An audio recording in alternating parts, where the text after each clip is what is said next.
All right, thank you, Dr. Richmond, for elaborate presentation, and I would like to thank also GE Healthcare for sponsoring this session. As this morning, we have four speakers, so I think since all the speakers are all here, I think we're better start early so we can have discussions at the end of the sessions. As I mentioned before, this morning we will talk about perioperative medicine. And we have four speakers from their respective fields. We have Dr. Laura Clark, we have Dr. Sophie Pestieau, Dr. Youri Vater, all three of them from the USA. I know it's late in the USA. Thank you very much for staying up with us. And last but not least, we have Dr. Robert McDougall from the Australia. As for the chairperson for this morning sessions will be Dr. Aris Perdana from Indonesia.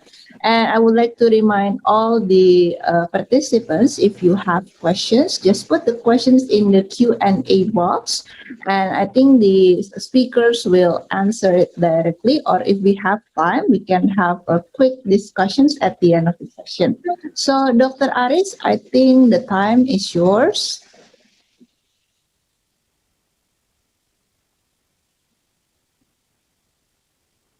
Sorry, Dr. Aris, I think the audio is not yet connected.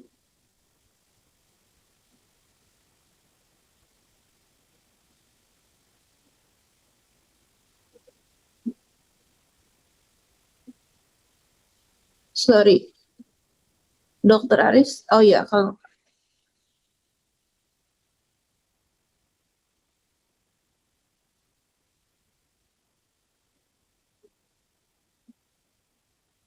maaf dok, mungkin coba dilepas dok itunya. Ya, and then unmute.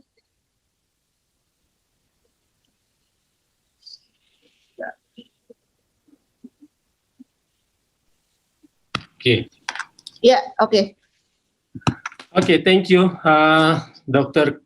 Krisha, for your introduction. So, welcome everyone. And today we have a very interesting topic in this morning session, and is it 10 a.m. Jakarta time? We meet again on the third week of the Anesthesia 2021, and the issue for this morning is perioperative medicine. For all the speakers, we appreciate for your time and sharing with the Anesthesia. It is an honor to have you all this morning. And for GE Healthcare, also thank you for supporting this session. For this session, and allocated time for our session is 2 hours.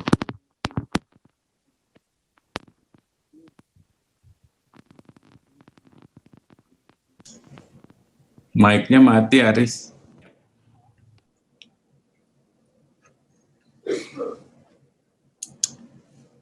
Mute. Yeah. Oh. Okay. Sorry for the interruptions. My name is Aris, and I'll be the chairperson for this session. And the topic is perioperative medicine. And we have 4 speakers with the interesting topic. And allocated time for our session is 2 hours, so we will finish at 12 at noon. A speaker will have about 25 minutes for presentation. And like Dr.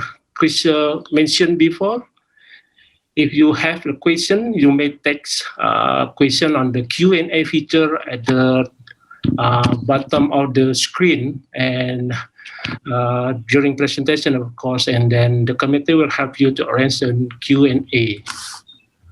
Hopefully, we will don't have problem with the with the internet, and we maybe finish on time.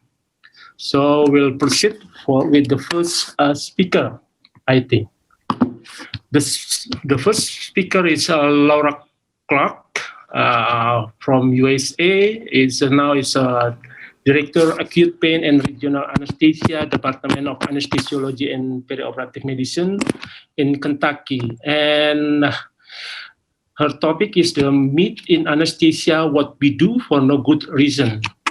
Her presentation has been recorded, so any question for Dr. Clara will be forwarded to her, and maybe she will answer later if she has the time. So, Dr. Clara, you may start your presentation, and your time is 25 minutes. Please. Hello, everyone. This is Laura Clark from the United States, professor of anesthesiology and perioperative medicine at the University of Louisville in Louisville, Kentucky. Happy to be with you this year, at least virtually, and hopefully we can be in person next year. I really do miss all my friends in Indonesia. So we're going to talk about why we do some things without really evidence-based that seem to persist in anesthesia without any really scientific evidence. One of the first things I was going to talk about was LMA use. Is it only for short cases? Can you use it with mechanical ventilation and or paralysis? How about for laparoscopic cases and in obese people? And is there no protection from aspiration? And is that a problem? So for short cases, there were a Danish study of over 500,000 people using mechanical ventilation with muscle relaxation, but they did limit the peak airway pressure to 20 centimeters, and they had no problems. Here's 3 other studies talking about prolonged use with a ProSeal lasting in cases from 5 to 11 hours. Here's one from awake craniotomies where they used them. Here's another one saying that after they used an LMA, the duration of mechanical ventilation after tumor removal from cranies was significantly lower than in those that had a laryngeal mask. They also looked at the duration. So here's ones that had the intubation, and here's ones with the laryngeal mask. The duration was about the same. They did find that the duration of how much they were asleep afterwards was increased, and the duration of these surgeries were 4 to 5 hours. They also found that the CO2 values in intubated versus LMA patients, those that were intubated versus LMA had virtually the same CO2 or even more in some of the fiber optic intubations where they were the trachea was intubated. So they didn't think that the CO2 values were appreciably different in the two. As far as reinsertion, the complications were comparable. For those that were intubated, they had 3 or 14% that were complicated by reinsertion of an airway, none in the laryngeal mask. ICU stays were about the same. It was higher that they were transferred, ventilated, in those that were tracheally intubated versus those, none of those with the laryngeal mask had to be transferred, ventilated. So I think that's an important point to remember. For laparoscopic surgery, they used pressure-controlled ventilation, said it claimed to be superior to volume-controlled, but with insufficient evidence. They switched methods back and forth every 20 minutes and looked at CO2 and peak pressures, which were about the same, 24 with pressure-controlled ventilation, 22 with volume control. Airway resistance and expired tidal volumes were comparable. Here's a study from in Lap Coles, where they looked at this and said that it was about the same. This is the original study, and this is what they found for that there was really not any difference in ventilation with volume control or with pressure control with LMAs. So they did feel that ventilation in terms of lower airway pressures and increased dynamic compliance found that pressure control was to be a little better than volume control. And here's a study published in January of 2020 that the LMA reduced the incidence of postoperative sore throat after thyroid surgery compared with an endotracheal tube. Wide range of age, all were mechanically ventilated, and they suggested that an LMA may also reduce potential damage because you're not instrumenting around the cords. They really did a strict cuff pressure at 40 centimeters, and they used a size 3 if the body weight was less than 50 kilos, 4 if it was 50 to 70 kilos, and 5 if they were greater than 70 kilos. How about obesity? A lot of people are reluctant to use an LMA in obesity. Well, there are several studies that I've listed here that found that it provided an effective tool, especially in patients with a difficult mask airway. It's part of the difficult airway algorithm. It seemed to cause less incidence of laryngospasm and postoperative sore throat and coughing. It also showed a less of a cardiovascular response when compared to being tracheally intubated. Now, here's a study with the conglomerate of the Cochrane reviews, looking at all 14 studies of high quality. One was a GYN laparoscopic case. It said that 4% needed to be converted to an endotracheal tube. 5 out of 118 people. 2 versus 4, laryngospasm or bronchospasm. In PACU, coughing and hypoxemia was less common in those that had an LMA. There were no cases of aspiration, but this was a small study group, although it was 14 studies, but still that gives us some evidence to show that there was really no difference in these laparoscopic cases. They felt that in routine and laparoscopic surgery, an LMA may take a few seconds longer, doesn't mean it's clinically important. A failure rate of 3 to 5% can be expected in obese patients, but once it's fitted and working well, it provides at least as good oxygenation. And they felt that the leak fraction may increase, but that this did not affect ventilation. Aspiration is one of our biggest concerns with this. Here's a study of 65,000 procedures with positive pressure ventilation using an LMA. Aspiration was 3 people with the LMA versus 7 with the endotracheal tube. And all of these had been NPO for over 12 hours. But that's 65,000 patients. I think pretty strong evidence published in Anesthesia. Now we'll move on to general anesthesia for pediatric short cases. Do you have to have an IV in these cases? What's the evidence for that? Well, one of the best ones that I could find, this was age around 2 years old, weight around 14 or so kilos. 6% had an IV, 32% were LMA. The duration was from 15 to 60 minutes. They were all successfully treated with no complications. Were there some? Yes. But they were treated effectively and had no long-lasting complication. Here's another one of placing the LMA prior to the IV rather than in reverse. And they felt that this was successfully placed on the first attempt in all 100% of the 127 children that they found. And they found that this technique has several advantages, including securing the airway, especially if you have a difficult IV, rather than trying the IV and inadequately masking before you secure the airway. Here's another of dental case surgery, comparing a classic LMA versus nasotracheal intubation. We have a lot of the dental surgeons say we have to have a nasal intubation. Well, they induced with 8% SIVO. They either did an LMA or they did ROC and REMI and a nasal intubation in almost 171 children from 2 to 7 years of age. And they found that in those patients, in the LMA group, there was no hypoxemia versus 1 in the intubated group. Sore throat was 66% in the intubated versus 5 in the LMA group.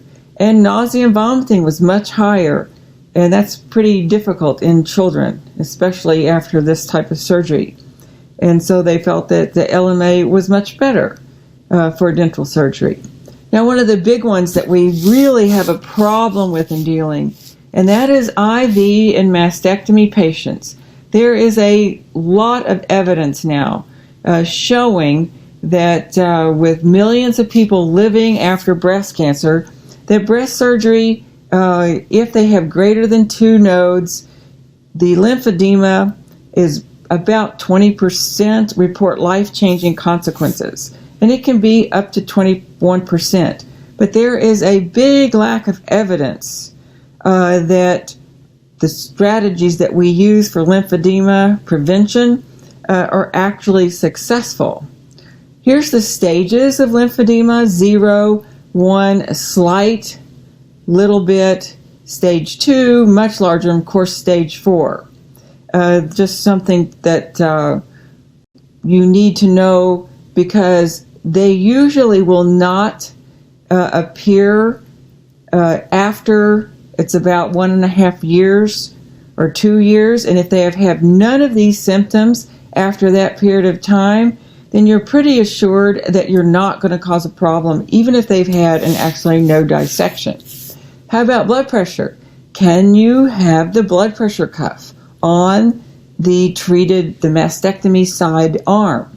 How about IVs or immunizations? Well, here's a nice study from the Journal of Clinical Oncology showing that the impact of blood draws, injections, and blood pressure on lymphedema patients.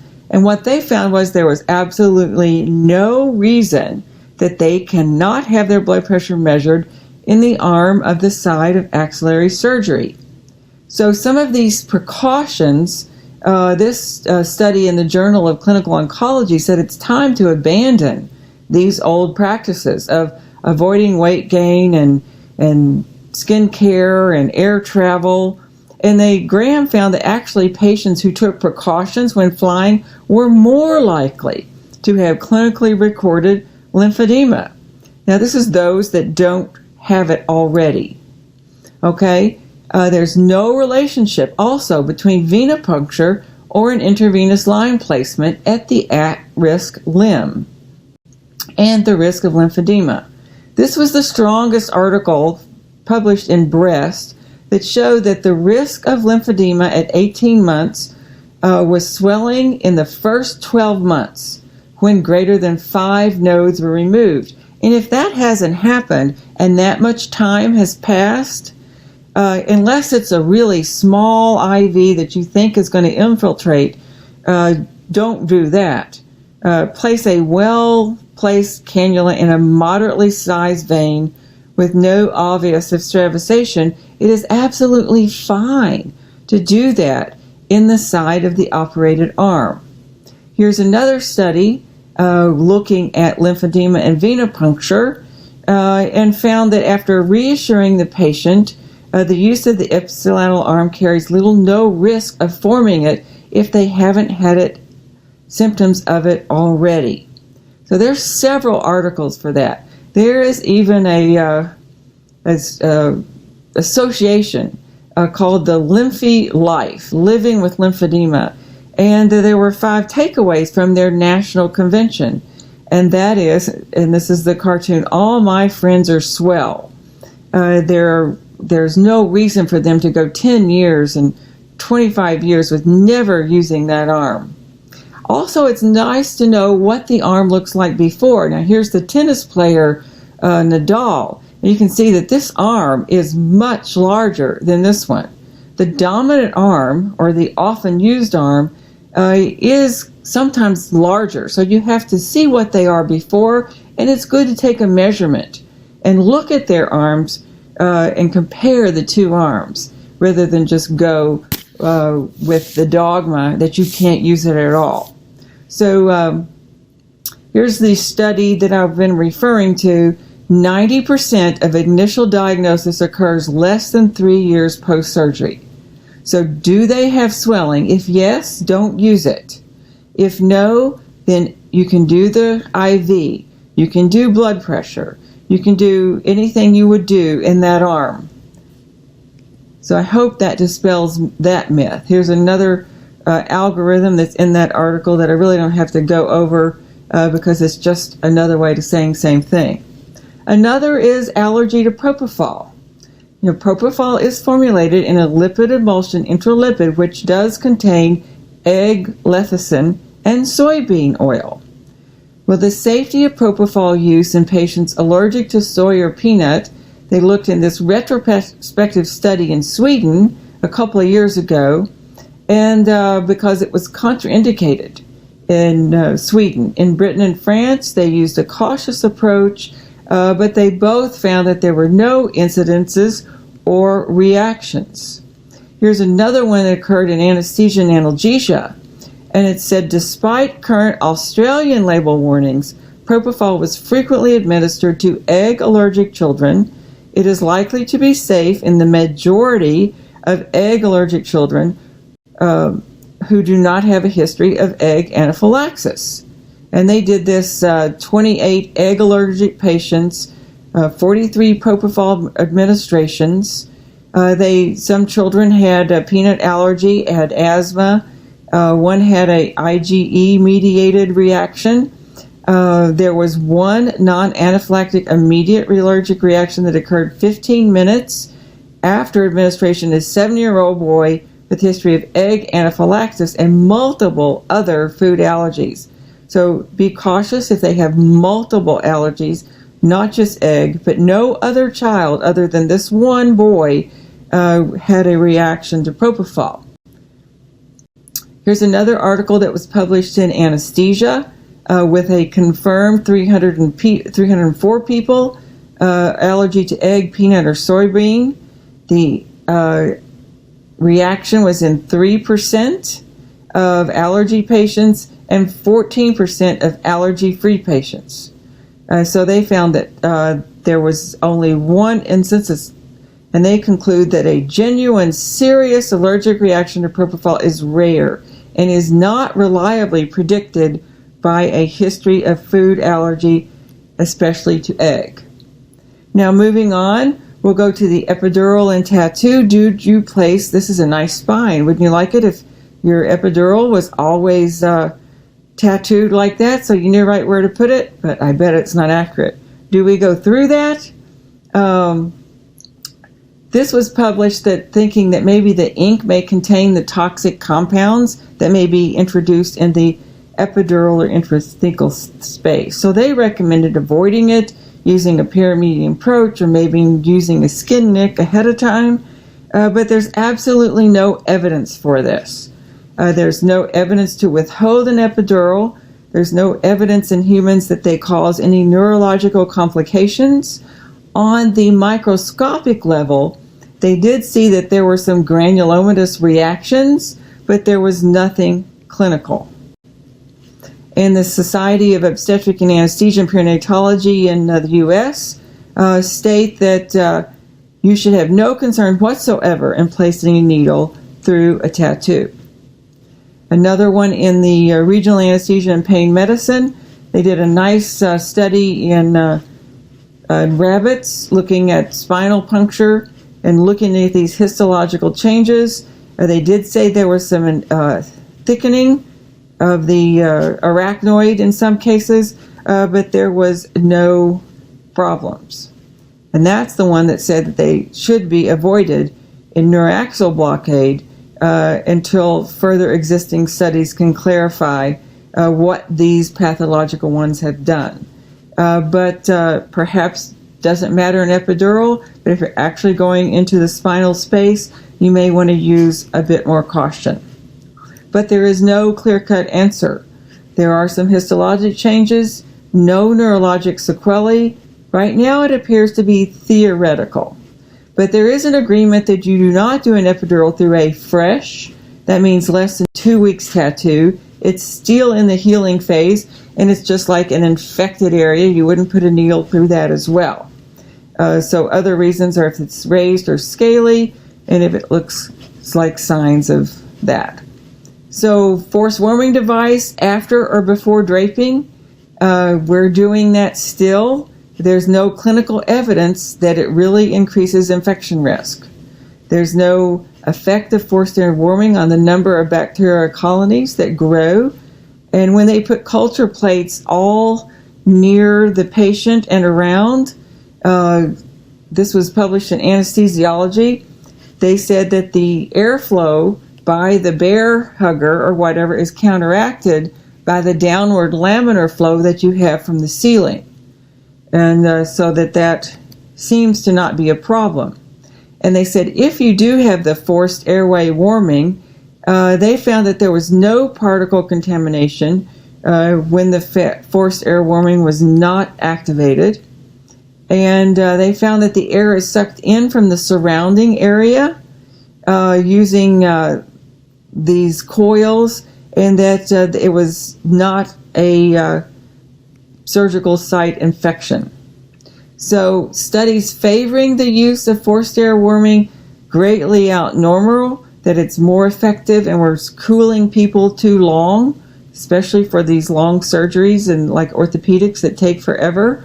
But there's a lot of other studies that also are not favoring the forced air warming till after the draping is done. What another study did demonstrated that the blanket did contribute to the surgical field contamination when it's activated, but they felt that the OR light movement, particularly overhead collisions, contributed to contamination of the surgical field. So you have to be careful of your lights and what's on them. Compound A and low flow SIVO, I'm going to just skip through now and move on to desfilane with an LMA. Desfilane produced bronchoconstriction, primarily noted in patients who currently smoked or were currently exacerbated if they were undergoing active wheezing. But I've used desfilane with LMAs in patients that smoke, and in elderly patients and COPD patients, and have had no problems. There is, by the random assigned use of SIVO to DES in this study, during awake LMA removal, emergence time was much quicker in desfilane. There's many advantages to desfilane, and they had actually lesser episodes of laryngospasm, and their quality of recovery was better. So there's really no reason to not use desfilane in an LMA in these type of patients. On this one, they looked at COPD patients, and they found that pulmonary function and postoperative check X-ray findings deteriorated with inhalation anesthesia, so maybe you might want to use propofol. But their findings indicated that SIVO or DES, either one, may be used in patients with COPD. So I just wanted to end with the jackets, caps, and sleeves caused increased infection. And this came out with AORN, and it kind of went around the world of what we can and cannot wear in the operating room and how to wear it, and that what's wrong with this one, that we all should look like this. That created a ton of pushback, and does it really make a difference? And was this based on any surgical evidence? And it was put out with a lot of editorials that there is no published data. In fact, it increased costs by buying all these things, and up to upwards of $1 million in some hospitals. There was no difference in infection, no decrease, and in fact, in some hospitals, there were increase in infection rate by doing all these things. And I'm not sure why that is, but there's no tangible evidence, and there's appreciable increase in cost. So this continues, but now there's new guidelines published that they do maintain their stance on home laundering, that some of these organisms can survive home laundering, so your scrubs and all should be washed in the hospital, and that they recommend that your shoes stay in the hospital and you don't wear them home. Watch out for your lanyards and your stethoscopes as to where they land. And I'm not going to talk about Sugammadex because I'm out of time. Mainly this is just reacting that it is expensive. And when they did studies, they showed that it reduced 47% risk of pneumonia and 55% reduced risk of respiratory failure. So would you take into those costs the acquisition cost or buying a vial of Sugammadex was much more overcome by the advantages that it gave. So I'll end here, and hopefully this has helped you look at different things that we do in anesthesia. This is saying intelligence. It's not because you think you know everything without questioning, but rather because you should question everything you think you know. And I think that applies to some of the things that we apply in anesthesia. And I hope this has been helpful to you, and hope to see you next year. To the next speaker, the second speaker is Sophie Pestieau, and she will deliver topic enhanced recovery after surgery for adolescent idiopathic scoliosis. I know it's very rare cases in our hospital, but I think it's challenging. So Sophie Pestieau, 25 minutes, please. Yes, I'm gonna share my slides. Let's see if this works.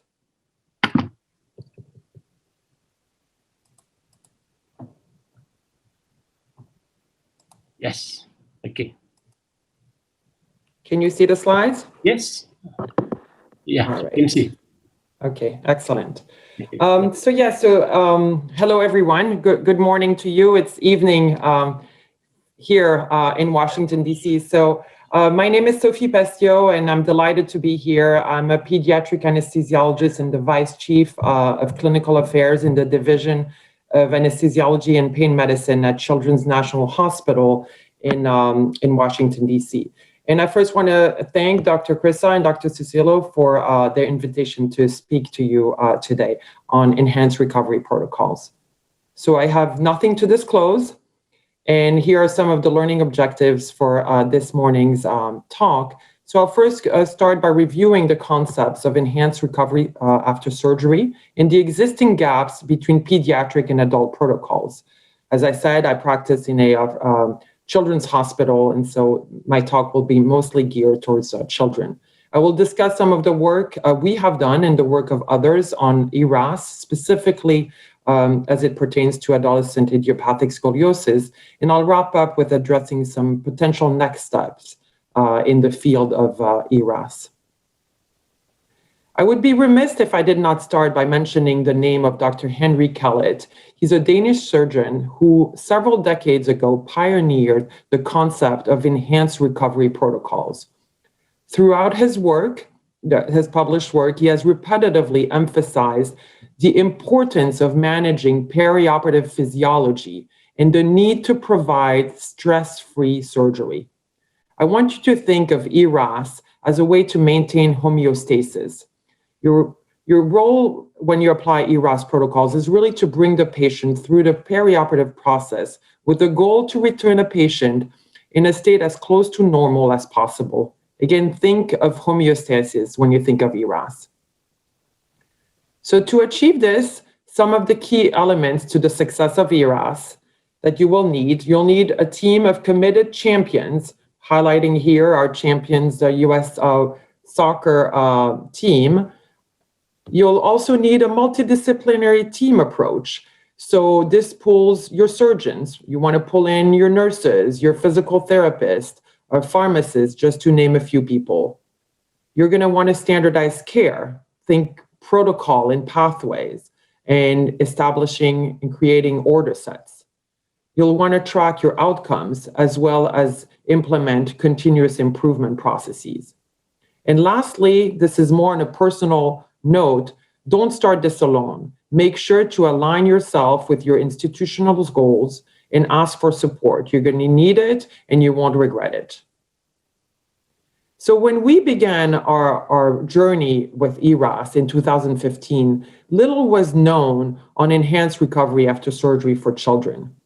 Even today, when you go to the ERAS Society website, which is highlighted here, you will find lots of resources, including about 30 guidelines for various disease processes in adults in various surgeries, like colorectal surgeries and cardiac surgery and cesarean section. So lots of information, but there is currently only one pediatric publication, and this was on neonatal intestinal surgery published last year. And so what we did, we had to turn to adult guidelines back in 2015, and we faced some of the similar obstacles that were seen in adult ERAS, such as the traditional silos of care, where individual team members function independently from one another. Remember the idea of a multidisciplinary team. Another challenge comes from old habits and practices of perioperative team, which can lead to the lack of buy-in and rejection of guidelines. Take chewing gum as an example, which has been shown to prevent postoperative ileus. It may not seem like much, but it will likely take some convincing to adopt. And of course, there are some pediatric-specific barriers, in part due to the relatively good outcomes of children in comparison to adults. So how can we further improve their outcomes? Pediatric patients also have different surgical pathophysiology. For example, pediatric diseases may not necessarily have an adult corollary. One good example is bowel resection for malignancy in adults. Well, we know that bowel cancer is fairly rare in children, and so guidelines for colorectal surgery may not be applicable necessarily to children, where resection of bowel is typically due to a different etiology, for example, necrotizing enterocolitis. So a different pathology will call for a different management. Children also have age-dependent pathophysiology and age-dependent response to surgery, requiring age-dependent protocols. Lastly, as children grow, there are psychological and sociological factors that come in play. It's not just the child. Families play a critical role and need to be part of the education process, preoperative and postoperative education. And older children need to be actively included as they start to assent and consent to their care. On the positive side, if evidence is sometimes lacking, such as whether chewing gum truly promotes postoperative GI motility in children, there is a lot of supporting evidence out there. For example, we know that regional anesthesia is safe in children, which is a critical part of multimodal anesthesia. And that postoperative nausea and vomiting prophylaxis, as well as early ambulation, are also beneficial in children. So for us at Children's National Hospital, it was through the implementation of a perioperative surgical home for adolescent idiopathic scoliosis that we got ourselves involved with ERAS.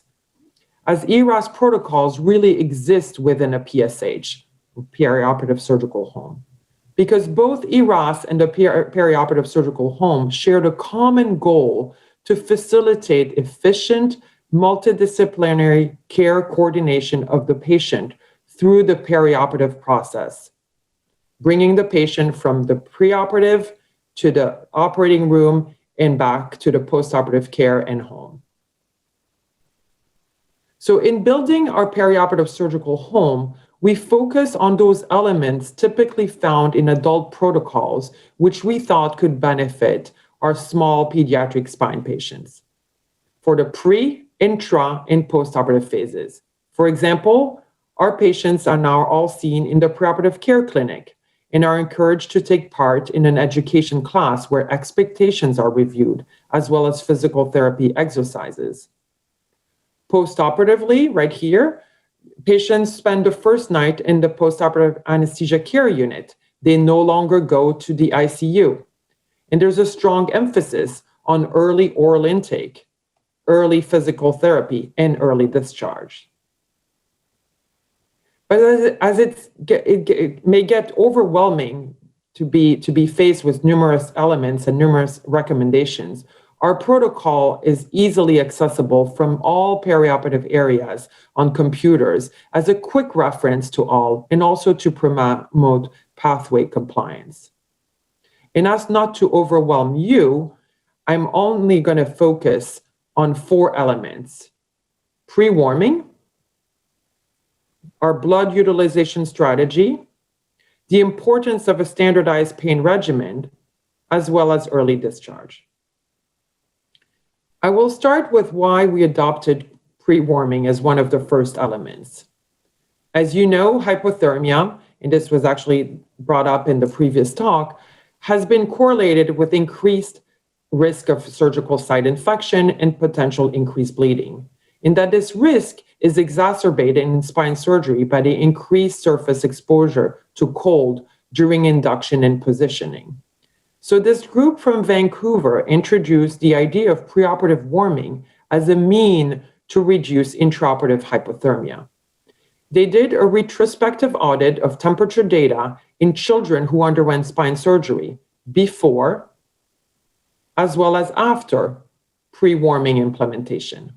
And this was done in conjunction with their standard protocol of using warm intravenous in surgical fluids, as well as warm forced air and using air filters.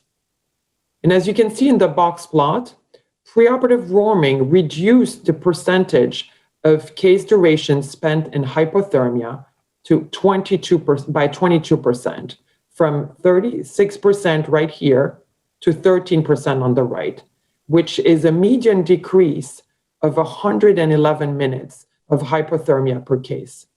This is quite substantial and actually quite easy to achieve, come to think of it.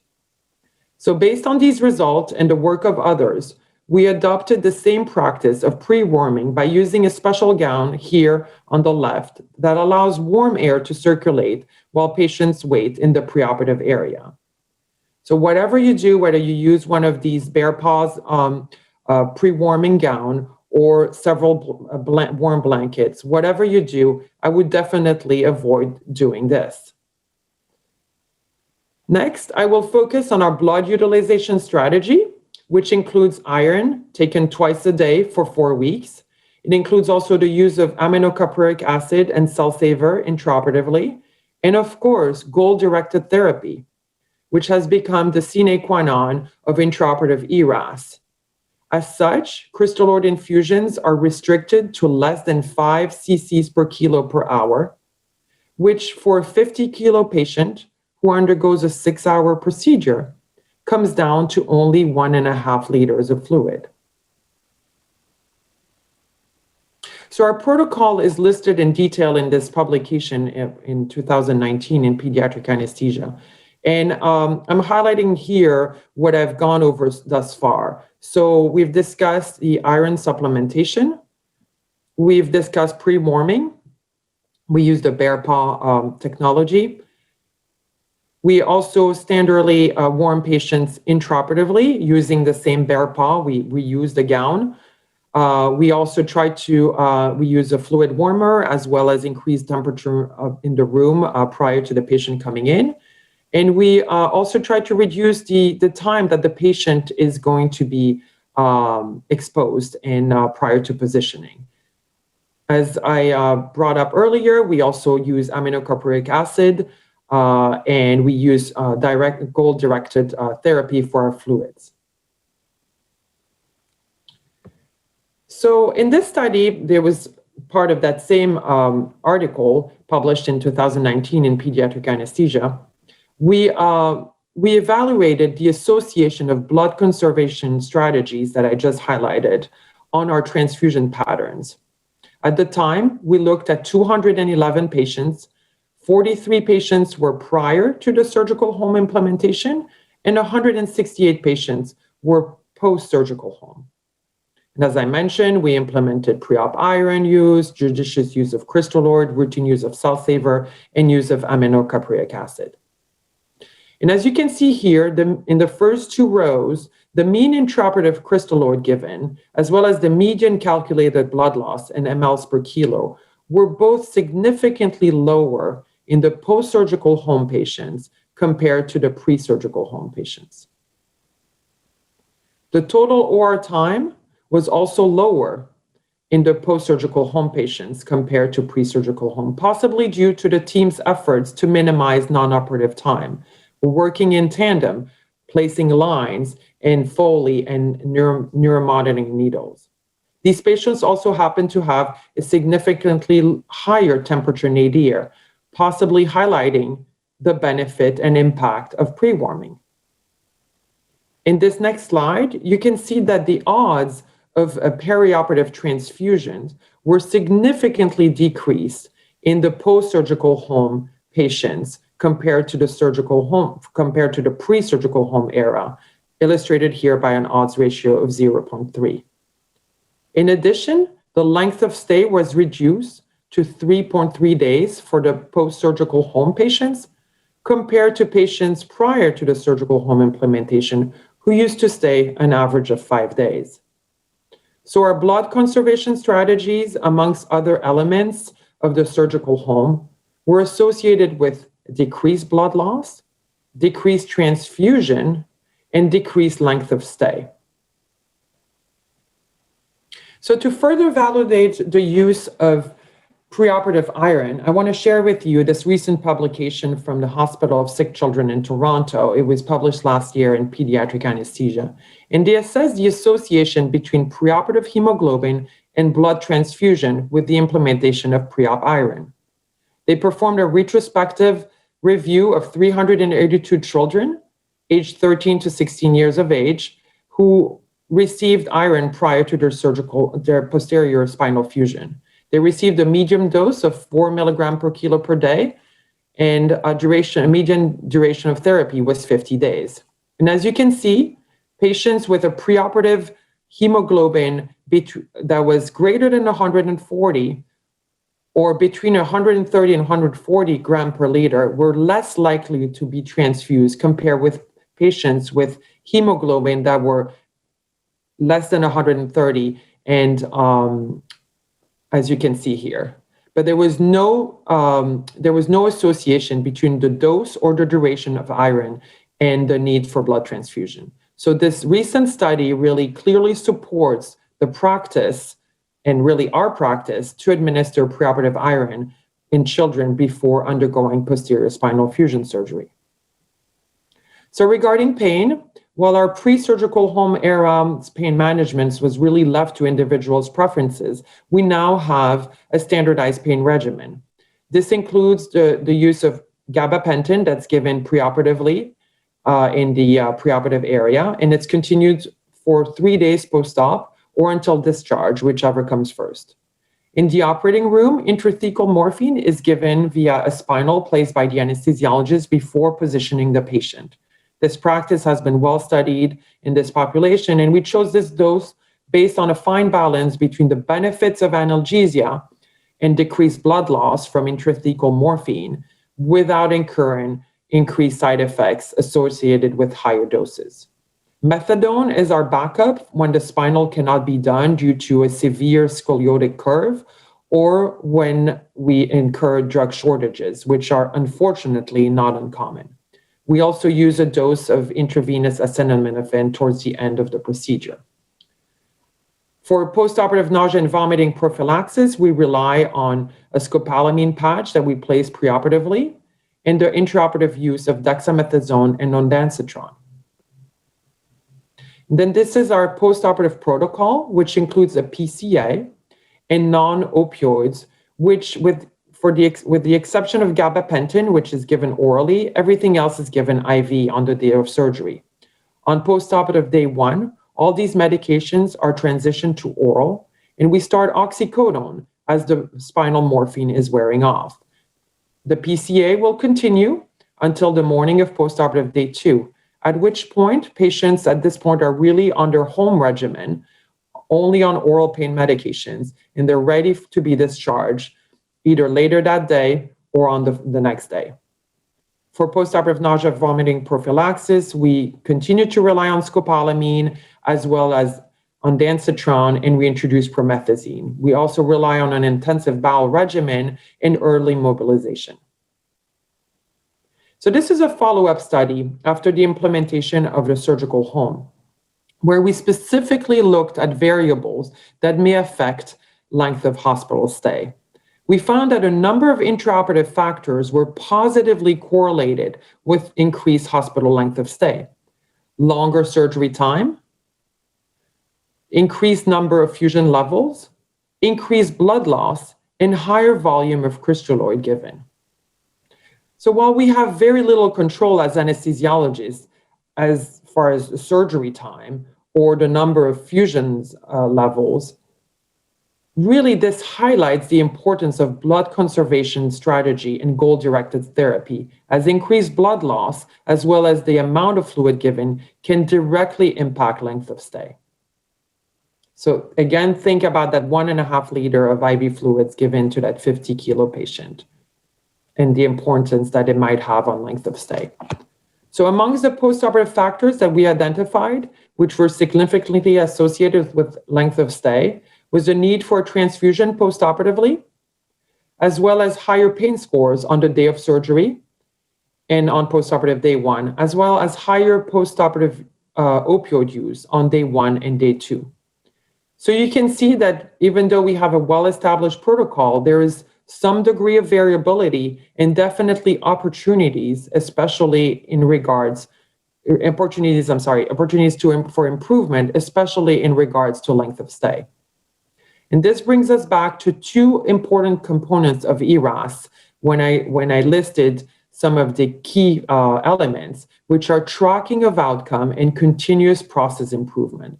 So we would be fools to start an ERAS protocol and never review the outcomes.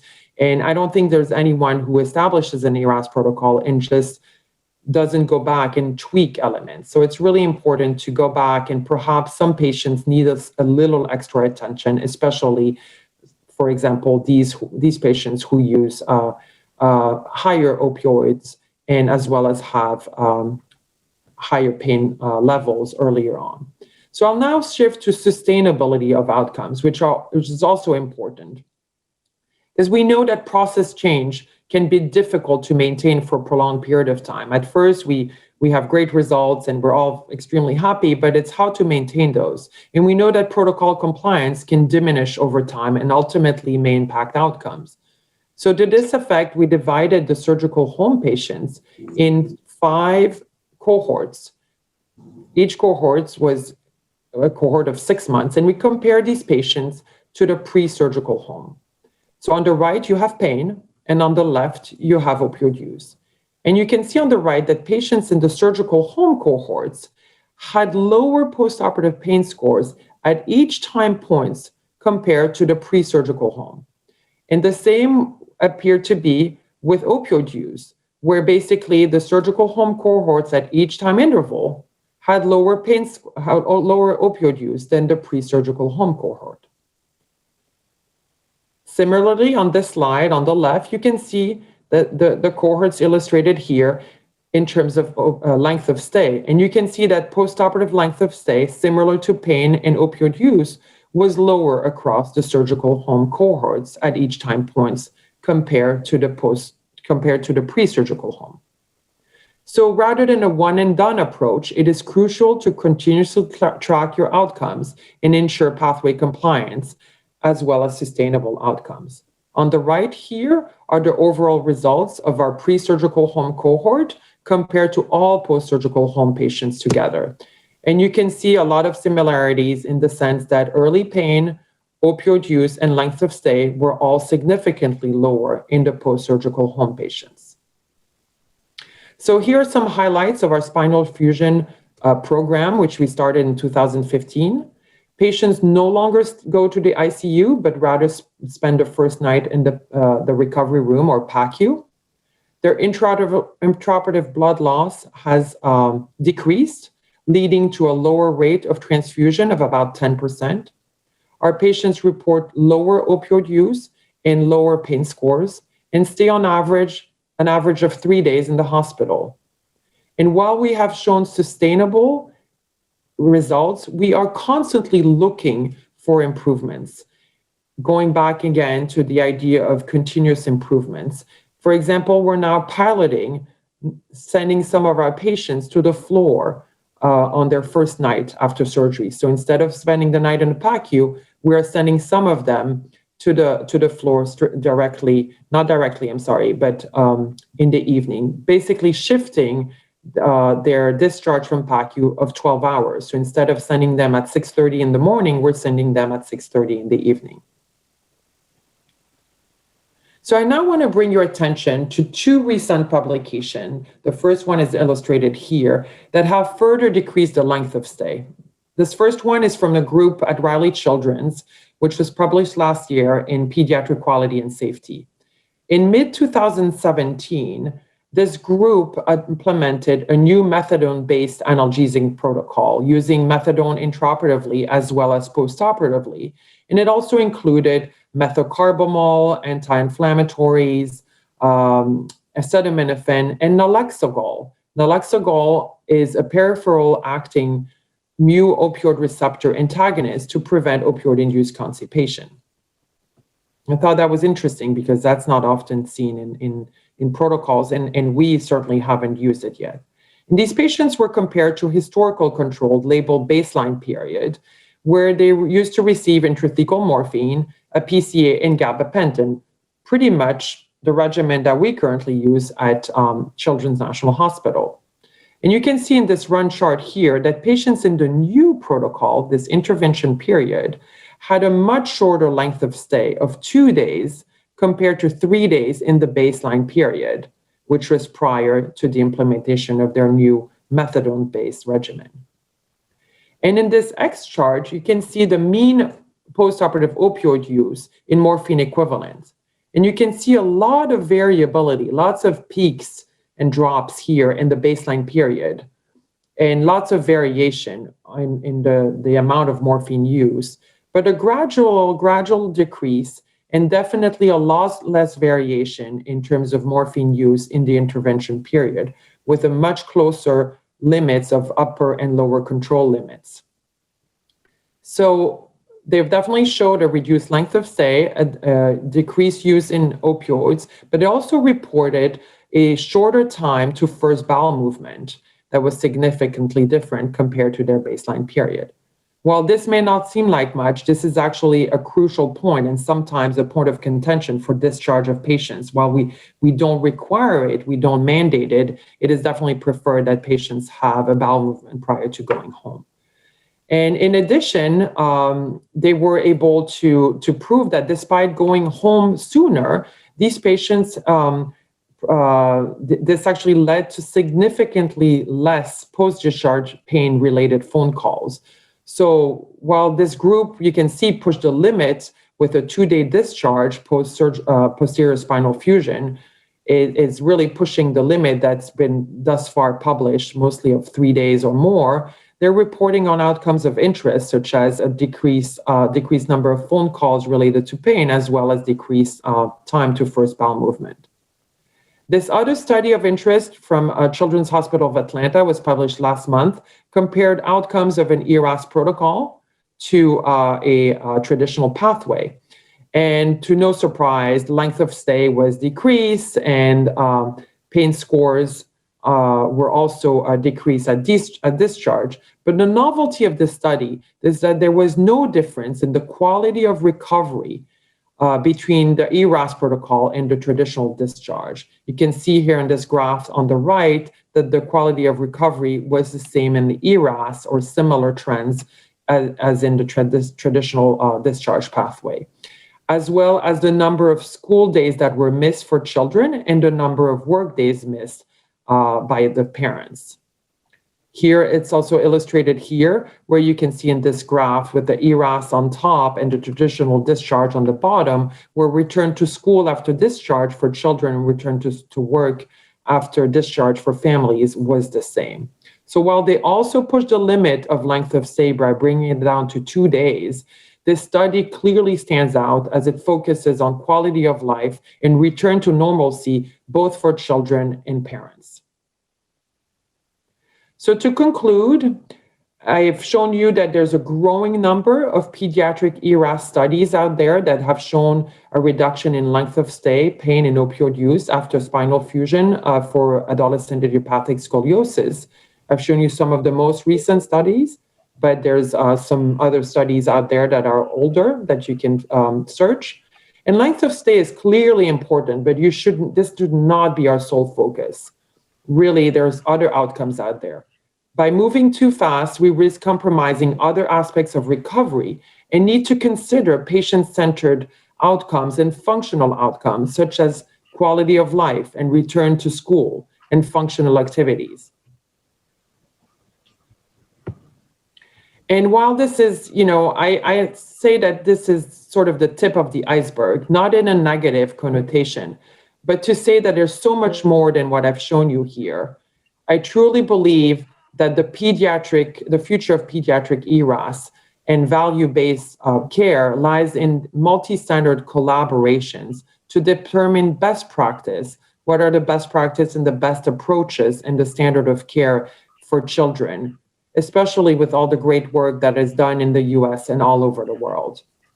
We may also want to focus on factors that can impact recovery, such as high levels of pain, like I've shown you earlier, or opioid use. And for some patients, we may want to shift from a purely standardized approach to a more personalized approach. So I thank you for your attention, and I hope you enjoyed the rest of your conference. Okay, thank you, Dr. Sophie Pestieau, for your presentation regarding ERAS in adolescent scoliosis. And there are already 4 questions in Q&A chat. Maybe we will discuss later at the end of the session. We move for the third speaker. The third speaker is Dr. Youri Vater, and from Department of Anesthesiology and Pain Medicine, University of Washington, Seattle, USA. And the topic presented by the Youri Vater is about contemporary anesthesia concern for obese patients. I think it's very interesting cases because we know that we will have a lot of obese patients in our daily practice. So for Youri Vater, it is time about 25 minutes for your presentation, please. Thank you, guys. Just let me know if you see my slides, so you don't see yet. Can you see my slides? Not yet. Not yet. Okay, let me go. 1 second. So now Zoom is gone. Oh my God. So where is the Zoom? Okay.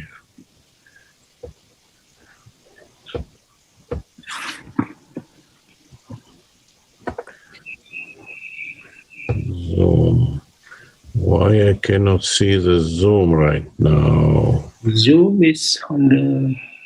Yeah, I see, but it's not opening now. Okay, hold on 1 second. I see that. Okay. Sure. Take your time. Yeah. Share here. Okay. Yes. Can you see my slides? Yeah, guys? Yeah. Okay.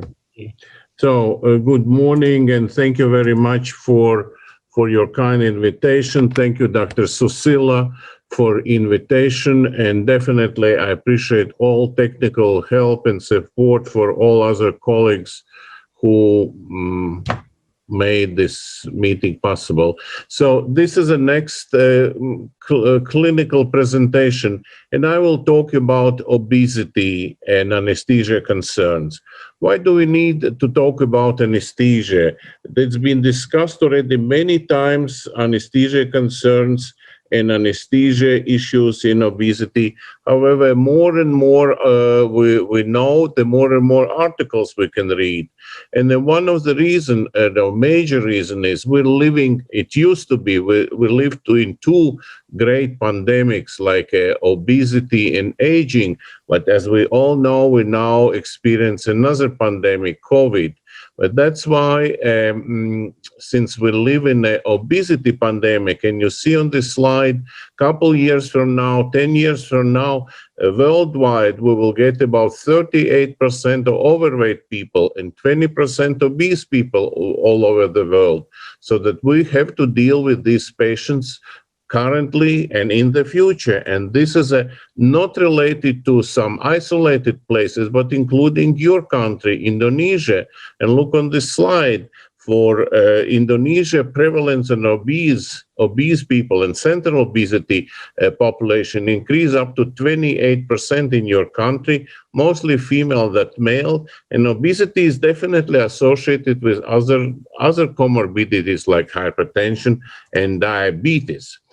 Despite of all knowledge and despite of multiple literature published for last 20 years, again and again you see the British Journal of Surgery published an again article about perioperative or pre-operative care for obese patients. We will discuss altogether clinical aspects based on the science and research, but very much clinically what everyday anesthesiologists and daily hospitals should memorize and try to apply for the practice. So we will talk about history and physical exam. We will talk about obstructive sleep apnea, and definitely about some other comorbidities and conditions can affect the perioperative care. As we all understand, obesity is a human progress disease. Fat tissues or adipose tissues are very active metabolic, immunologically wise endocrine organs. What we know from our practical terms, more and more obese people and morbidly obese people come in our surgical practice more often than regular general population people, so that we have to be prepared for inpatient clinic, for outpatient clinic, dealing with obese patients. Definitely, obesity itself is comprehensive medical condition. Obesity is associated with variety of risks, and I will talk about that.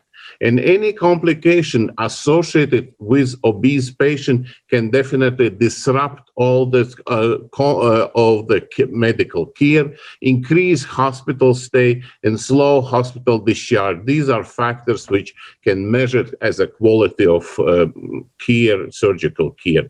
And definitely, if you deal with obese patients and you have an inpatient or outpatient clinic, especially for obese patients, you have to consider how close you are to the intensive care unit and the hospital itself. Number one, and very important, in 80% of patients with a high BMI higher than 35, they suffer for obstructive sleep apnea. So that it means that you have a young individual who doesn't have any other comorbidities. However, definitely her BMI is more than 35%, and she is 35, and she has increased airway soft tissues. So we have to be very careful, very delicate, and very meticulous evaluating this type of patients. Obesity is very much linked with the two other factors. Obesity itself is a disease. Obesity goes with obstructive sleep apnea and cardiovascular diseases. So that overlinked, all these diseases might be very much important to understand and make a proper decision about each patient who is not only obese, but he might have obstructive sleep apnea and cardiovascular diseases. What does it mean? It means that systemic hypertension for these patients is a very high range. We have about 50-60% patients with a mild hypertension. 10% of these obese patients have a significant severe hypertension. Since the patients are suffering from hypoxia, hypercapnia, they might have a risk of pulmonary hypertension and hypoxic pulmonary hypertension, right heart failure. Definitely, these patients are suffering from ischemic heart disease, right ventricle and left ventricle failure, and cardiomyopathy. These might be very important and challenging situations, dealing even with minor surgery. However, if the patient is morbidly obese, we have to take into consideration these cardiovascular changes. Every patient who goes under the surgery is lying on the table. Position on the table, I will talk a little bit later about a specific position. However, position on the table, lying on the back, can definitely compromise lung compliance in chest wall, because the chest wall is heavy and covered by extra fat tissues. It might be decreased lung compliance till 40%. At the same time, having abdominal and perineal fat can push the pressure up to the lungs, decreasing FRC by 35%. In that situation, diaphragm shift and rapid desaturation is a very typical situation for the early stages of every anesthesia maneuver.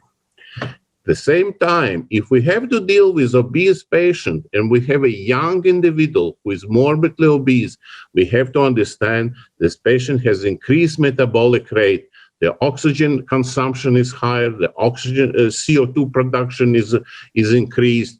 We have an increased fat blood flow and decreased residual volume, so that these patients are a significant risk in early desaturation and hypoxia. What we need to do first, each anesthesiologist should check the patient's airway. We have to approach closer to every obese patient, evaluate the Mallampati grade, and make assumption about the Mallampati score and make a plan how to deal with one or another situation. At the same time, morbidly obese patients have additional factors we have to evaluate. These are not patients. These are the examples of great American contemporary art. I made these pictures in art galleries in New York and Washington, D.C. So, however, these are very important information. Obese patients who are suffering from cardiovascular disease, they have a poor medical condition, they have a poor dental treatment as well. Some patients are not able to open their mouths due to extra fat tissues.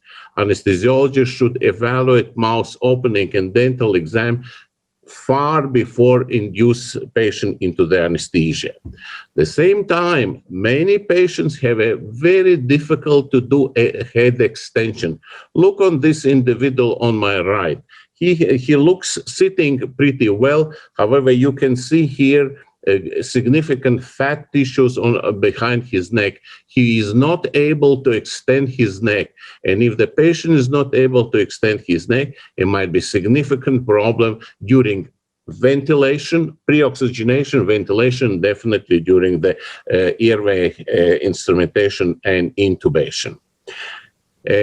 All measurements, all evaluations, all decisions should be done prior to anesthesia, should be done far prior to anesthesia. All morbidly obese patients should be sent to pre-anesthesia clinic, seen by attending anesthesiologist or a senior resident who is making decisions about airway management.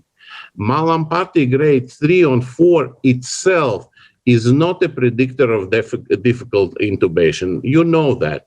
And weight and BMI is not associated with a difficult intubation. There are many other factors. And as a confirmation of that, this is my patient who was almost 300 kilos heavy, and I approached to this patient and I asked her to open her mouth. And as you see on the picture, and I made this picture, there's a Mallampati grade 1. So that this patient has a lot of comorbidities, but she is not a difficult patient for intubation. That is very, very important to evaluate. How to deal with the morbidly obese patients before the anesthesia. The patients are stressed, they have a cardiovascular comorbidities, they have a hypertension, they are nervous, they are squeezing, they are not feeling comfortable. We should avoid opioids and sedation for morbidly obese patients. And as I teach my residents, the best sedation for morbidly obese patients is conversation, discussion. Anesthesiologists and senior resident should sit near the patient and talk about the plan and decrease the level of the stress through the vocabulary exchange, not by using opioids or sedative. Why it is important? As we all understand, our pre-anesthesia, our holding area or places, pre-anesthesia waiting room, it might be far away from the real operating theater. And if we use some sedative or opioids, and then we need to make a transfer from the holding area to the operating room, we have to deal with hypoventilation, hypercapnia. Patient gets somnolent. They might be not breathing well. There might be a risk of atelectasis, and even till the respiratory arrest. So I highly recommend not to sedate these patients or sedate it very light and watching them during the transport. You cannot allow to transport morbidly obese patient without presence of anesthesiologist. We teach at University of Washington in Seattle that we have to carry the ambu bag together from the holding area on the way to the operating room, because we don't want to deal with the airway obstruction, respiratory arrest, or atelectasis. Position on the operating table. This is another, looks like a simple things. However, it is not so simple. First of all, we need to move this morbidly obese patient from one bed to the operating table. She is not able to move by herself. We have to provide a special tools, especially lifting tools, to move this patient and put over the table. Another problem is IV and other lines. Look on this picture on my right. We barely can find one IV, very, very tiny IV. And after induction, we put an A line. However, as you see, and this is a mistake, and I always say that small details are very important. We have to mark A line and IV by different labels to avoid injecting something wrong through the arterial line. However, we have to secure this wrist very carefully, because if you put wrist on the flexion position like that, we can make a kink and we cannot inject, especially if the position on the table is not typical. Definitely, we have to put a special pillow which improves the Fowler position or head-up position and measures the blood pressure as a backup pressure. These are very important factors positioning. Definitely, reversed Trendelenburg. As soon as you put morbidly obese patient on the table, try to exercise reversed Trendelenburg, which has a higher, provides a longest safe apneic period. When we induce the patient, we have an apnea period. Reversed Trendelenburg is the most safest way. Not always it is possible. Not always it is easy. However, we have to do as much as possible to put patient in reverse Trendelenburg position. Definitely, in the operating theater, we see different positions for morbidly obese patients. The patients might be flat, and there might be IVC compression, reduced preload, reduced cardiac output, and compromised regional blood flow. Morbidly obese patients who are going through the spine surgery, lying long period of time on the belly, there might be pressure on the lungs, might be pressure on the muscles till the rhabdomyolysis in acute renal failure. These factors should be taken into consideration and trying to avoid any risk of additional pressure over the tissues. However, if we have to deal with morbidly obese patient who is pregnant and she is coming from C-section, this is a huge challenge for obstetrician, definitely for anesthesiologists. As you see this individual, this lovely couple and lady came to the C-section, we have to find another force who will carrying her abdomen and fat tissues above, so that what we will do, how we will deal with this situation if patient has a spinal, so that might be difficult her to breathe.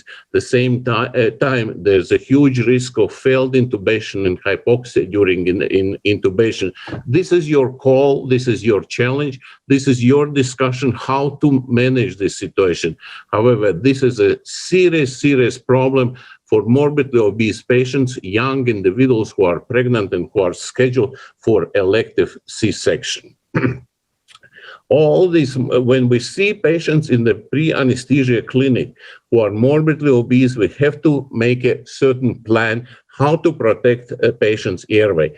We have to start with the pre-oxygenation tools. We have to deal with the video-guided laryngoscopes. Intubating LMAs been discussed in the previous colleagues talk about that. And definitely in many clinics, in many situations, we can use awake fiber optic intubation and as a choice to protect a patient's airway.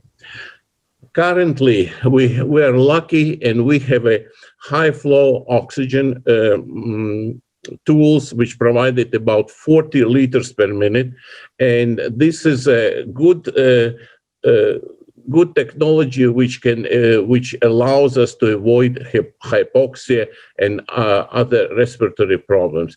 And another thing, we attach oxygen mask and organizing the system, the way that we can organize a CPAP and PPAP for about 6, 7, 10 minutes before induction of anesthesia. In many situations, we have to deal with I personally like to use the high flow because it's increase the oxygen store. We don't need to think about hypoxia. Patient might be sleepy, and even we can provide some anesthesia without intubation, only having the high flow oxygen flow. Position these patients in the morbidly obese patients are coming in different setups, in different areas. We have deal with MRI or angiolab. We can see these morbidly obese patients in colonoscopy suite. We have to do in different gastroenterology offices, so that we have to be ready for morbidly obese patients who are coming all over the hospital, not only for elective inpatient clinic, but in many situations they're coming for ambulatory or outpatient clinics. We have to be ready to protect patients' airways, morbidly obese patients' airway in outpatient clinics as well. In many situations, we still were doing conservative approach. We intubate patients. There's two options what we practice. This is apnoic oxygenation, so that when patient has been induced to the anesthesia, his breathing has been stopped, we still provide oxygen flow through the oxygen cannula. Or on another option, we organize awake fiber optic intubation, that patient is still breathing, and we are placing endotracheal tube. As I mentioned, morbidly obese patients are more and more often seen in outpatient ambulatory clinics, so-called NORA, non-operating room anesthesia. That is a new challenge for us contemporary anesthesiologists. This is definitely the ambulatory surgeries open doors for morbidly obese patients. However, ambulatory surgeries are typically smaller or maybe not well developed in terms of structures. We have a smaller space for education. We have very small places to evaluate patients. And sometimes the patients where we're getting in, the patients are coming back to the recovery room, so that this might be a significant challenge for morbidly obese patients. One of the problems we've been dealing with is that in many ambulatory surgery institutes, we have a PACU nurses not being well trained in anesthesia. The PACU nurses are partially gastroenterology personnel or some other offices, but they're not well trained in ICU or anesthesia. So we have some challenges, not only about the patient itself, but our team and our quality of service providing in PACU. So that's why anesthesiologists should be very active involved in all stages of patients' treatment in non-operative anesthesia clinics, starting with evaluation, starting with education the patient, following the anesthesia, and fast recovery.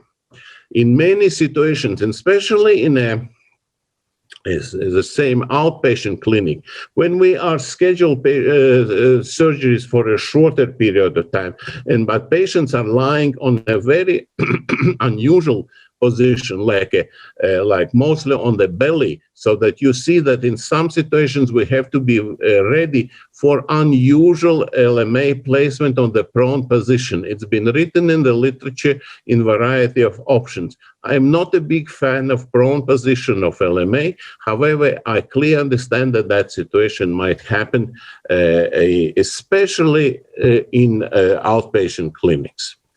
When we have to deal and we see the super morbidly obese patient who is scheduled for the surgery, like this couple I showed you before, definitely we have to ask ourselves if we are ready for the scenario, cannot intubate and cannot oxygenate this patient.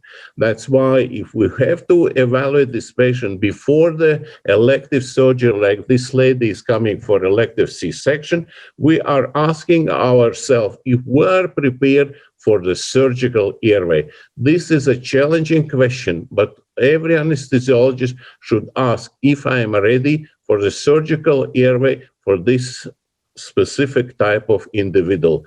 That's why we have to talk to our surgeons or even invite ENT colleagues to stay nearby during induction of anesthesia. Definitely, in our institution, we developed, and this is a well spread all over the world as well, we have a so-called airway cards. We have airway cards based on the color. We have a green card when we have a laryngoscopy is a goal. The orange card is when we cannot intubate the patient. The main goal is ventilate the patient, all kinds of ventilation tools. And the red card, we cannot intubate, cannot ventilate, we need only to oxygenate the patient. That is very important because if you look on the Mallampati scores, you never know what you can see. You can see from Mallampati score on the left like a 1 until the Mallampati score 4 with unexpected difficult intubation, and we have to be ready for airway cards. Intraoperative management, definitely amount of timing of rehydration of the patient who is morbidly obese is a key factor for stability, cardiovascular, renal system stability. We recommend that publications are published in 2014 by Dr. Brodsky from Stanford about the avolemia is a very important before induction of anesthesia based on ideal body weight. What does it mean, avolemia based on ideal body weight? And this is an example. You can follow this example. You can organize your own example. We typically provide about 10 till 12 mils per kilo crystalloids.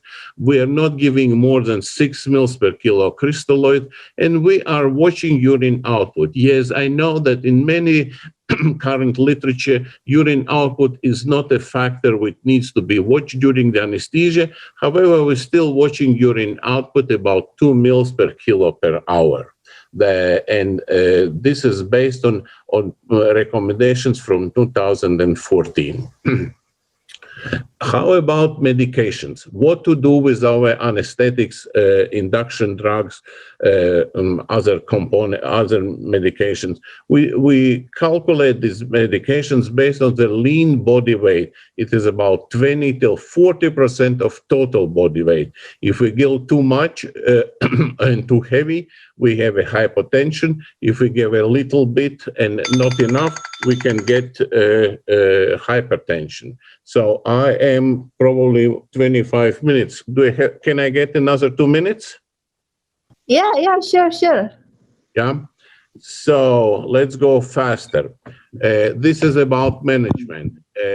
intraoperative monitoring. The more monitors you apply for morbidly obese patient, the better is quality of your anesthesia care. We recommend this type of monitor seen for every morbidly obese patient, and that is very important. We put an A-line with pulse oximetry, we check a capnography. I like to apply a BIS monitor and check the BIS monitor as well.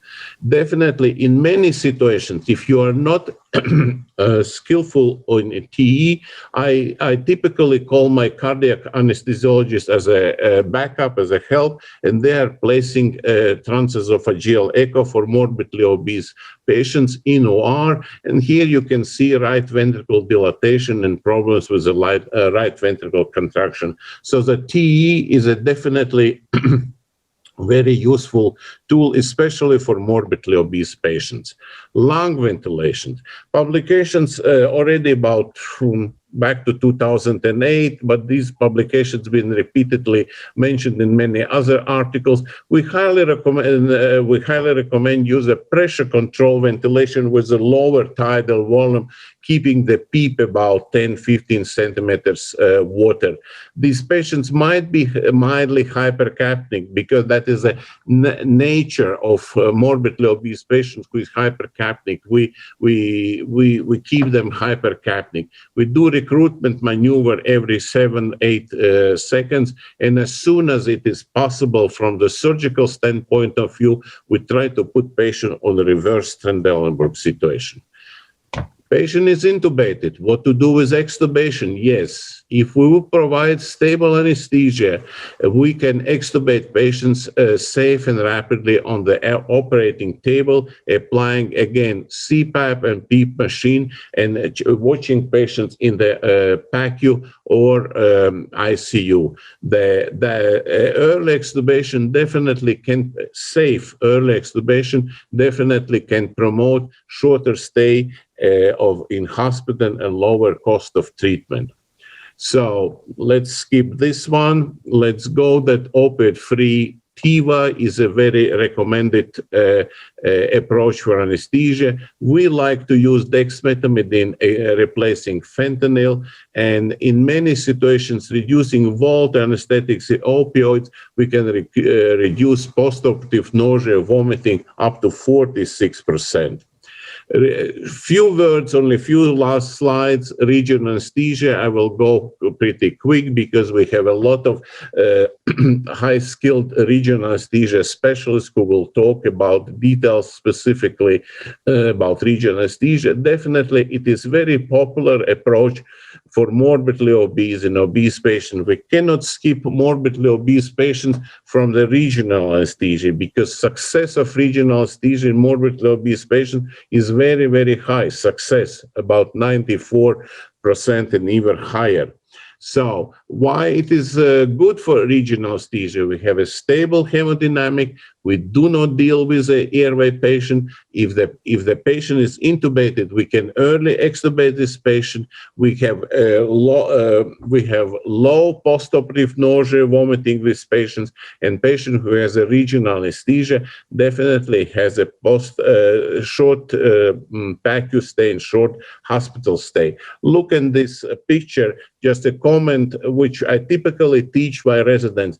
All epidural should go through the left shoulder, not the right one, because on the right side, you can put a central line, because there was discussion in the previous lectures about difficulties to put a central line, put a peripheral line. So never put a catheter, epidural catheter over your right side, always to the left side, because you can to avoid these two lines and to avoid any failures for injections. Definitely, disadvantage of regional anesthesia you see on this picture. You need a longer needle. Sometimes you need ultrasound. Technically, it's difficult, but it is possible to proceed. And summarize. Pre-operative evaluation for morbidly obese patients is important factor. We highly recommend to send every elective patient who is morbidly obese and scheduled for elective surgery to the pre-anesthesia clinic seen by anesthesiologist before anesthesia far in advance. We prepare pre-oxygenation new approaches with promising tools for endotracheal intubation. Position on the table is utterly important. The more your anesthesiologist will pay attention to position of the patient, the better is the outcome. Advanced technology, guided anesthesia technology, regional anesthesia and pain control is a major factors of success for any big surgery for morbidly obese patients. And definitely, if we have a team approach, as a previous colleague mentioned about team, about family, perioperative family, proper planning, proper discussion, how to deal with morbidly obese patients can improve and minimize complications during the surgery anesthesia. I believe that is it. I apologize, I was a little bit too long. Thank you very much. I miss you all. Okay. Thank you very much, Dr. Youri Vater, for your excellent presentation. I think it's very helpful for us in the way we manage our obese patient, and especially your comment regarding the relation between obese and also pandemic. At the moment, there are already 4 questions for this topic on the Q&A chat. Maybe you may answer on your laptop. So I think we may proceed for our 4th speaker, Robert McDougall. And it is very also interesting because pediatric is always important issue in our daily practices. So Dr. Aris, Yep, sorry, we're still waiting for Dr. Okay. Robert. Yeah, if you want, we can proceed to probably 1 or 2 questions for Dr. Okay. Youri. Yeah. Maybe Dr. Youri Vater, there have been at least 4 questions and on the Q&A chat. Maybe you may answer directly.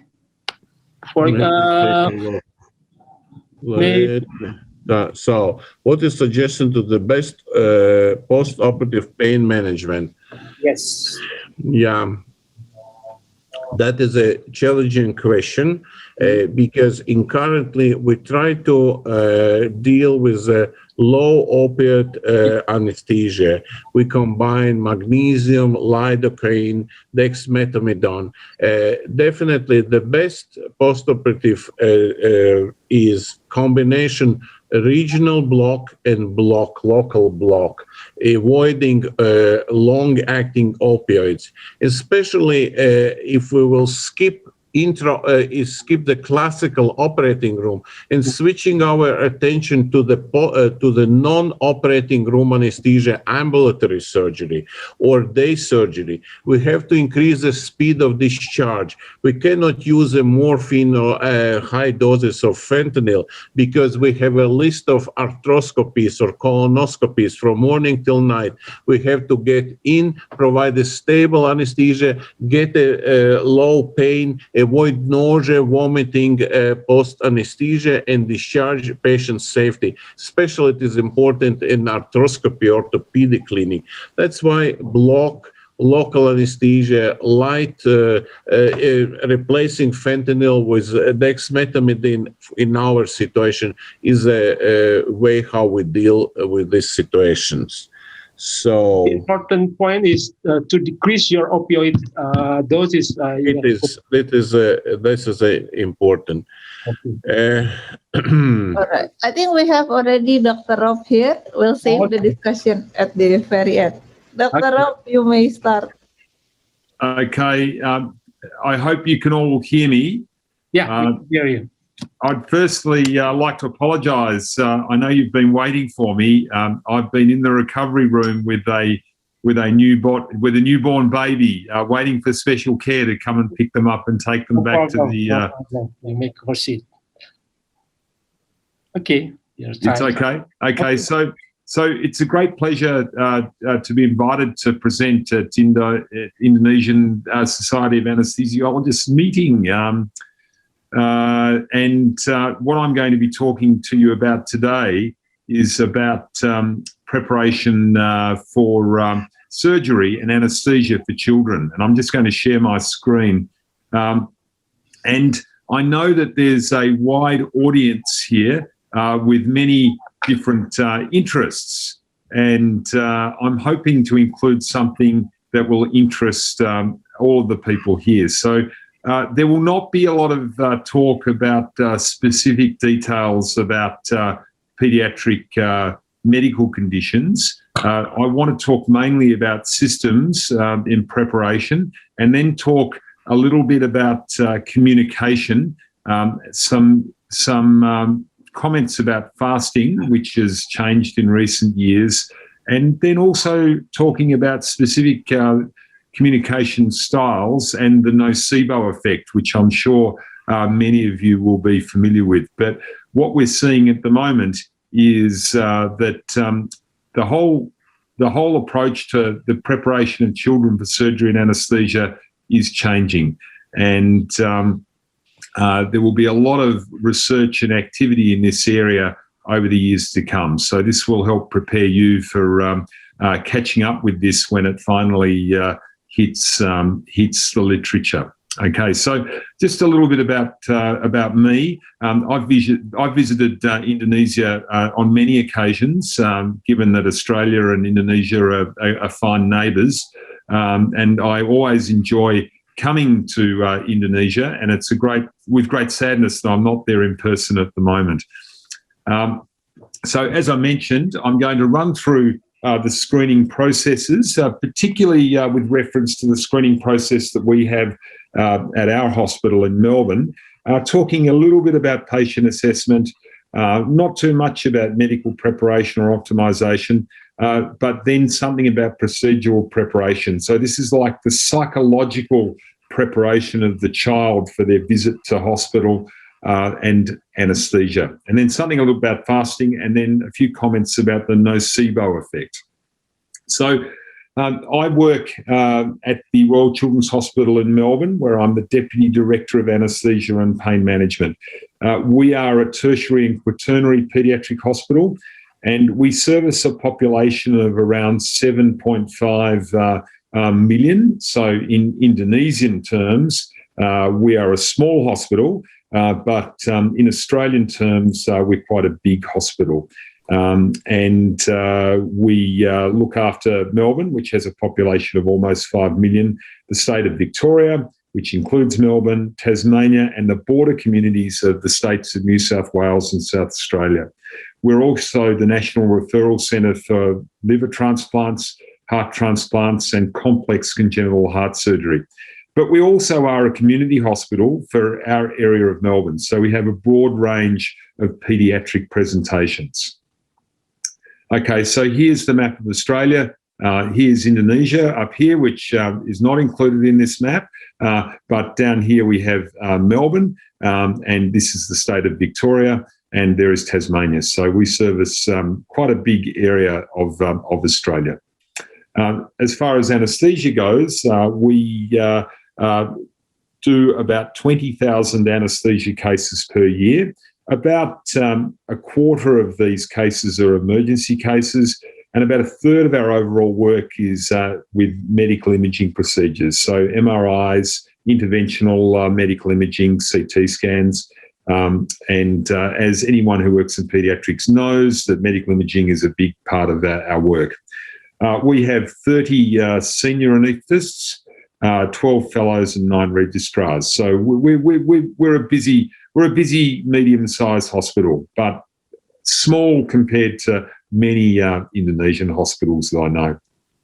We have a fantastic part of our hospital that looks after the preparation of children for coming to hospital and surgery, and it's called the Pre-admission Resource Centre, or PARC. It's staffed by 2 full-time nurses, and we have 2 half-day anaesthesia clinics per week. And this is not as much, many other hospitals have full-time anaesthesia clinics. We actually operate on 2 half-day clinics per week, and we have the nursing staff doing a lot of the work and have trained them up to be very effective at preparing children. So the role of PARC is to prepare patients and their families for all aspects of hospital admission. So not only anaesthesia, but surgery and the practical aspects. Where do they come to? Where do they park their car? Or can they get the tram or the train to the hospital? Where do they stay? And what do families and children eat? So this clinic or this service does everything, and it works very well for us. One of the big issues that we have is that patients need to come from very long distances to get to the hospital. So we tend to do a lot of our consultations over the telephone or increasingly by video conferencing and telehealth, particularly during COVID times. So that's been a fantastic thing to stop families having to make many trips to hospital before the day of surgery. So what is our screening process? All patients get a phone call from our clinic once they're booked for elective surgery or elective medical imaging procedures. And the nurse on the phone has a checklist questionnaire, and the purpose of this questionnaire is to work out, one, whether there's needed to be an anaesthesia consult, either by face-to-face or telehealth, or if there's any need for pre-procedural psychological preparation. So this might be using a child life therapist or the procedural pain team, which I'll tell you more about in a minute. Also, there may be surgical aspects that need to be prepared, and it's also an opportunity for the families to ask the hospital questions in preparation for admission. Okay, so really, how do we get to have an anaesthesia consult before the day of surgery? There's a referral by the procedural team, so a surgeon might write a referral. There's the screening phone call where the nurse would identify whether an anaesthesia consult beforehand is needed, or there may be a request by the patient or the family. So many of our patients are long-term patients, and whilst many know the procedures in the hospital, there are quite a few who would like to speak to the anaesthetist beforehand. So once the booking has been done, we have the checklist questionnaire. Sorry, I lost my order there. We've got the nurse making the call. We've got the involvement of the anaesthesiologist who can help determine whether a child who needs psychological preparation needs to be seen by one of the following services. And I'll talk a little bit about that. So we've obviously got a pain management service, and they look after predominantly patients on the ward after they've had surgery and see them every day. This is medical and anaesthesiologist led, but with a number of pain nurses. We obviously have child life therapy, and then we have a program called Comfort Kids, which I'll tell you about. And this is one of our child life therapists doing a preparation for surgery visit with a patient on the right, and using a mannequin, preparing with a mask and also some blood pressure monitoring. So Comfort Kids is a relatively new program that we have at the hospital, which is a team of 3 nurses, and they provide procedural support. So they live within the Department of Anesthesiology, and what they do is assist in developing procedural management plans and then educate families and staff in how to get children through procedures, not only surgical procedures, but things like blood tests, even MRIs, really anything that is regarded as a procedure, not just a surgical procedure. They don't go and provide the advice or run the procedure when the child and the family are at the hospital, but they help train up the staff to develop a proper psychological approach or procedural approach to looking after the children. And that's a very useful recent addition to our service. So what do we do when we're screening children and preparing them for surgery and anaesthesia?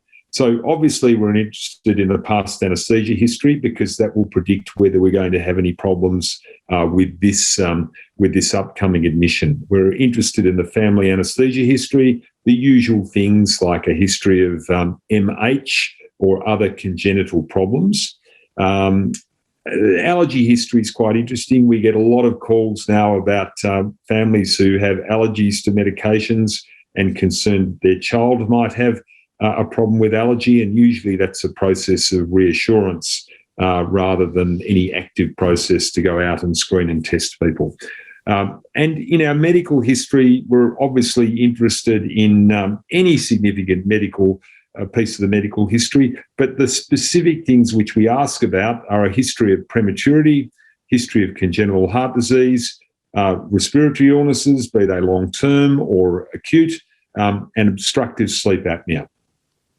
Now, a big part of our screening processes is to find out whether there has been any procedural anxiety, because as we know, past procedural anxiety predicts future procedural anxiety. And I'm going to talk a little bit more about that in a minute.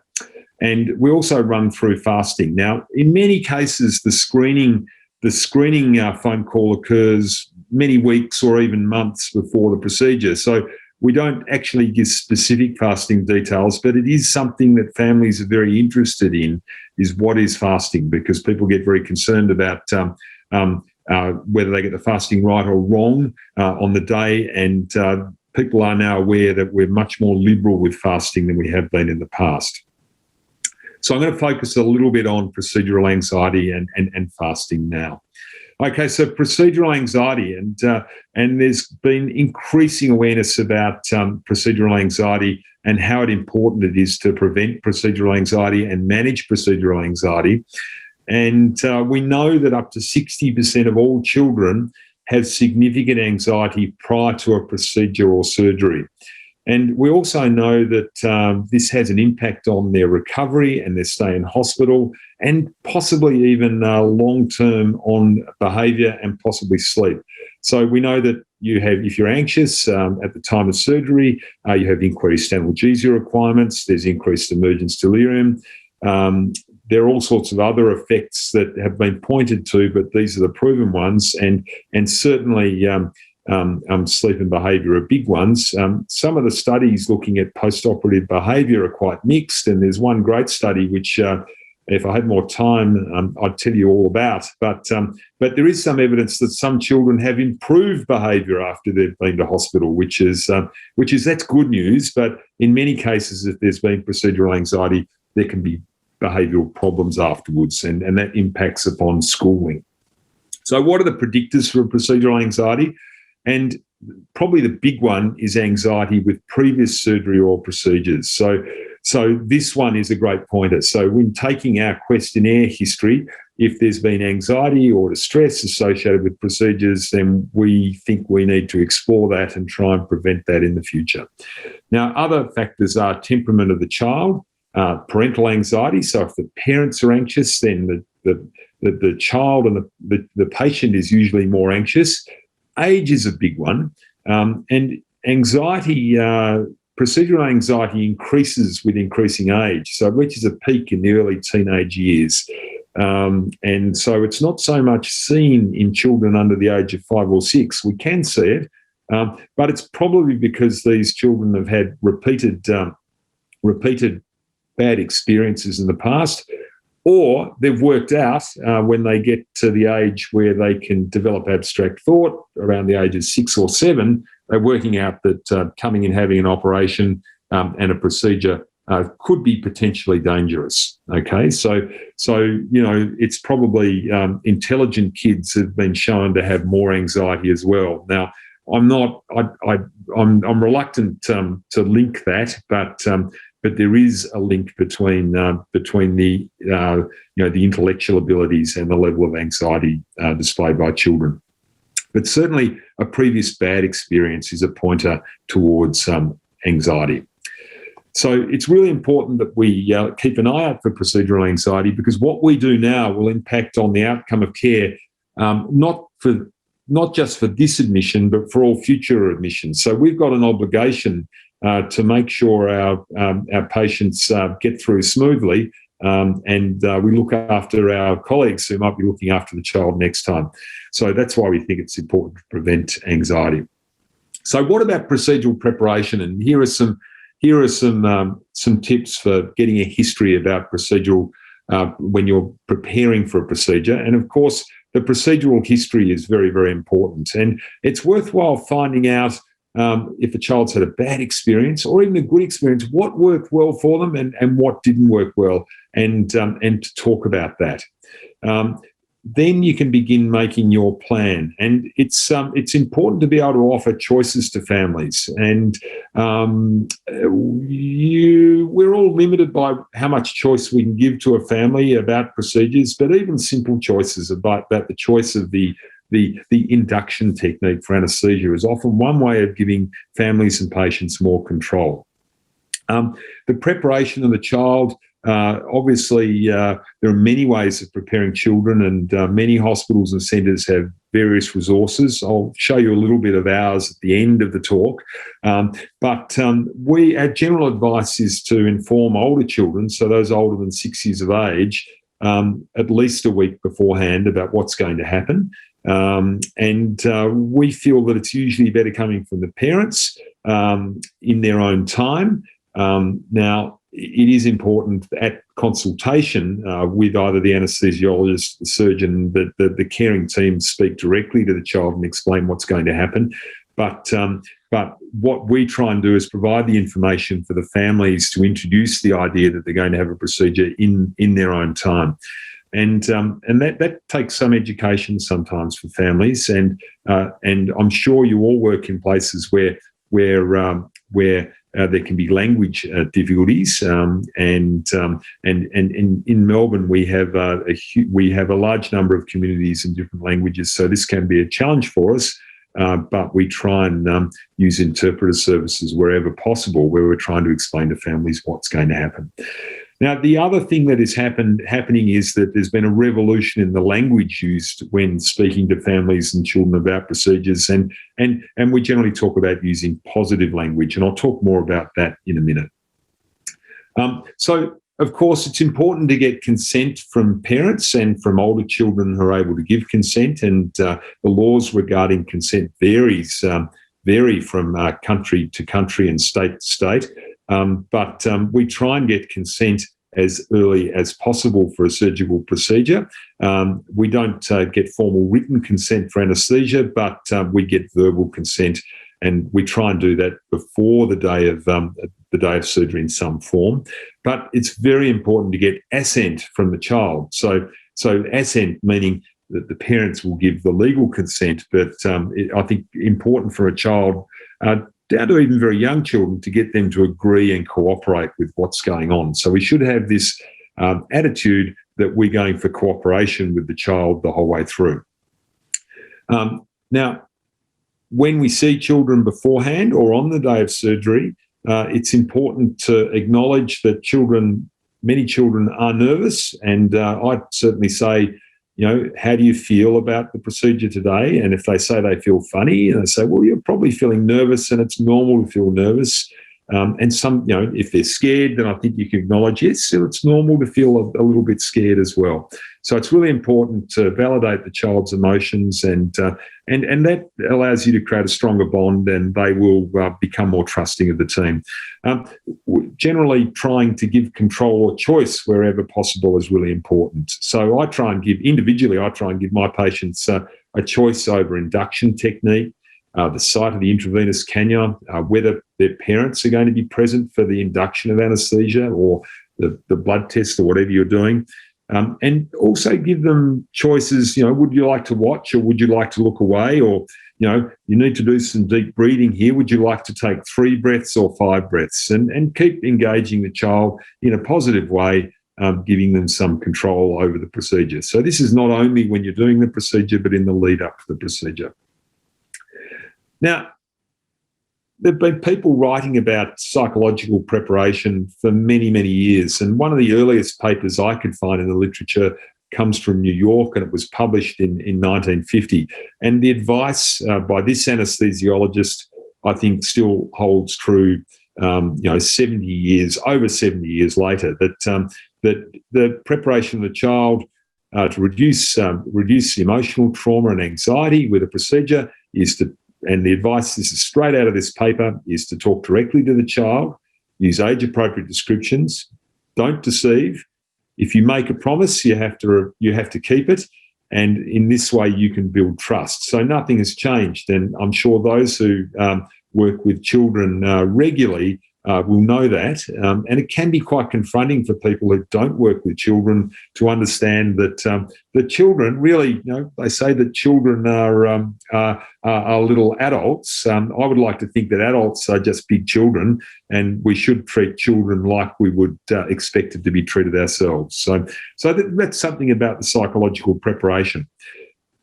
Now, moving on to fasting, those working in specialty paediatric hospitals will be well aware that it's now accepted that we try and minimise fasting wherever possible. So at our hospital and most other paediatric hospitals, a 1 hour fast for clear fluids is now accepted practice. And the evidence for this has been around for a number of years, and there have been a number of papers looking at this. So probably the most well-known one was the Swedish study that was published in 2015 that looked at 10,000 children, and the results from their guideline of giving clear fluids up until the time that they were sent for theatre. And they had 3 cases of aspiration, and all patients recovered with no requirement for intensive care or post-operative ventilation. Now, we know that the incidence of significant aspiration in paediatrics is low, and it seems to be common sense that clear fluid aspiration doesn't pose the same risk as milk or solid aspiration. And this paper really demonstrated that we can give clear fluids up to possibly right up until surgery, but most people have interpreted that it's safe to give clear fluids up until an hour before anaesthesia, which is great. And in our hospital, we encourage free fluids, and what we define as a clear fluid is anything that you can see through, and that really is water, apple juice, clear cordial, sugar water, or ice box. Interestingly, black coffee, which is a favourite drink of many Australians and many Indonesian people, that is considered a clear fluid now in the medical literature, and it's possible that even Coca-Cola is. But I don't want to include that in my list because I want to discourage people from drinking that. We are encouraging clear fluids up until an hour before. We have no volume limit in our hospital, and we've had this approach for the last 6 years, and we've seen no significant adverse event or aspiration in the 120,000 patients that have been through under this policy. All right, there's that. Sorry, I clicked the wrong way. And what is not a clear fluid? Well, we don't consider that jelly is a clear fluid, and we don't consider that orange juice with pulp is a clear fluid, but that's just our interpretation. There's no limit on the volume of clear fluid you can have, according to the literature. Some people have put limits on it, and I leave that for people to make their decision. Certainly, we'd encourage safe intake and wouldn't encourage water intoxication, which can be seen. Okay, so what are the advantages of clear fluids? Well, we all know that children are less distressed if they've had something to drink beforehand. There's less dehydration, less hypoglycemia if you're using sweet fluids, and probably happier parents, and less IV cannulation in pre-anaesthesia for our sick patients because we know we can keep allowing them to drink. And it's been a great move for certainly our hospital, and it's probably saved us money as well as time. So this 1 hour fast for clear fluids has been endorsed by nearly all the major paediatric anaesthesia groups around the world. And it's really interesting to see what's going on now in that the incidence of aspiration in children is so low. I suspect what we'll see in the next 5 or 6 years is evidence coming out to say that solid food is okay up until 4 hours before anaesthesia. Now, that would be a great improvement if we were to see that evidence. I wouldn't advise people going for a 4 hour fast yet, but there are people working on this, and I think the prediction is that we might see certain meals allowed. So whether milkshakes and very high-fat meals would be allowed up to 4 hours before. I'm not sure, but certainly watch this space. It's something that there's a lot of work going on to look at. So the next bit I wanted to talk to you about is communication by anaesthesiologists, and there are going to be those in the audience who have an interest in communication and are far more expert in this than me. But I do have over 20 years experience in talking to children, and it's really been quite interesting now that there's research being published and a lot of attention to communication to children in the literature, to really evaluate my own techniques against what the experts are saying. And this is an emerging area, and it's really very interesting. So the interesting thing here is the nocebo effect, and the nocebo is really the opposite of the placebo effect. It's the induction of a symptom that's perceived as negative by sham treatment or by suggestion that leads to negative expectations. So I'll give you some examples, and I'm sure this will be familiar to you. So I'll give you some examples in a minute, but there's not a lot published in the literature, but there are a lot of people studying this at the moment, so there will be more published soon. So this is one of the early anaesthesia studies that looked at 280 adult patients who were having a local anaesthetic injection. So 140, when they were having their local anaesthetic injection prior to IV cannulation, one group, the anaesthesiologist said to them, "We're going to put some local anaesthetic in. This is going to really sting, and then it will go numb, and then we're going to put the needle in." Okay, so that is a nocebo suggestion. It's telling the patient that they're going to have pain. Whereas the other group were told, "We're going to put this local anaesthetic in to make it more comfortable for you. When we put your intravenous cannula in, you may feel something." So quite neutral language. Now, it may or may not have stung, but the nocebo group, their verbal analog pain score after they had the injection of local anaesthetic was 5 out of 10 in the nocebo group. And in the other group, the group that had the nice, gentle language, their pain scores were lower. So here is evidence that there is a nocebo effect in anaesthesia.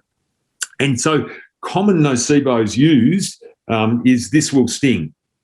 Another one is "we will give you something for nausea and vomiting." Now, that implies that the patient's going to feel really sick and vomit everywhere after the procedure. I'm going to give you alternatives in a minute. Apologising, particularly to children, is something that you should avoid doing. Saying "I'm sorry" implies that something bad is happening, has happened, or is going to happen. I'm sure you all know this one. What is your pain score? Now, that one is something that we all ask, but I really wonder, should we be asking that? And saying to children, "this hurts," well, that's not getting you off to a good start with a child. So the alternatives to these that I'm going to put forward are, so we said "this will sting." Well, some people feel a nice cold feeling in their arm with this anaesthetic. So if I was giving a propofol induction to a child, rather than saying "this is going to sting," I'd say, well, some people feel something, and it's usually a nice cold feeling. And that's a nice positive way of getting the child on side. Okay, rather than saying "we will give you something for nausea and vomiting," why not say "we will give you something to make you feel more like eating and drinking"? Okay, "I'm sorry," and that's what people often say at the end of something that's been painful. You say, "well, we're just finishing now."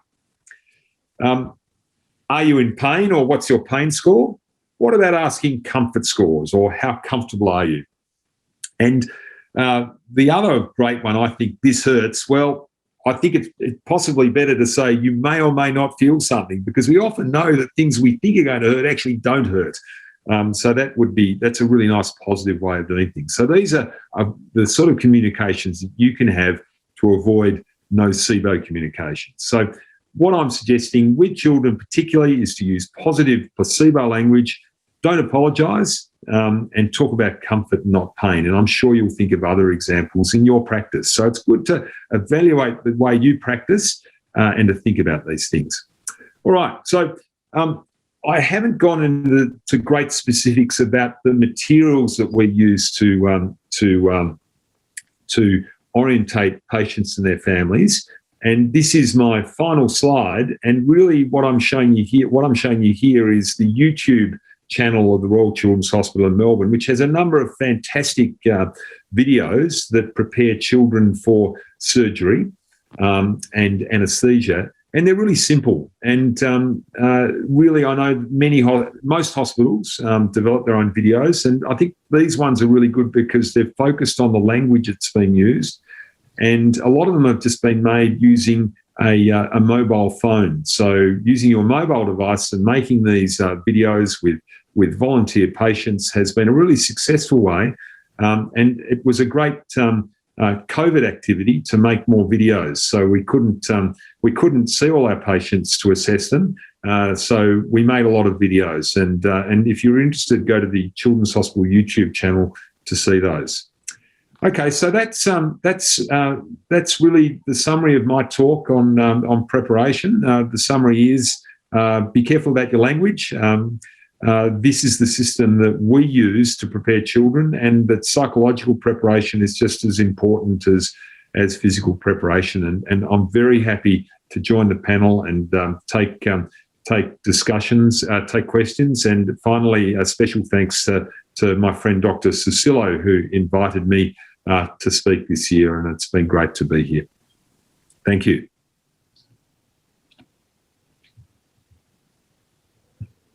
Okay, thank you, Dr. Robert McDougall, for very informative presentation. So I think we still have minute for Q&A. Dr. Robert McDougall.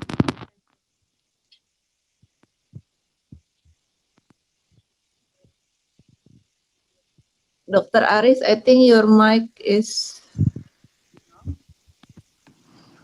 Can you hear my voice? Yeah. Okay. Thank you for the very informative presentation.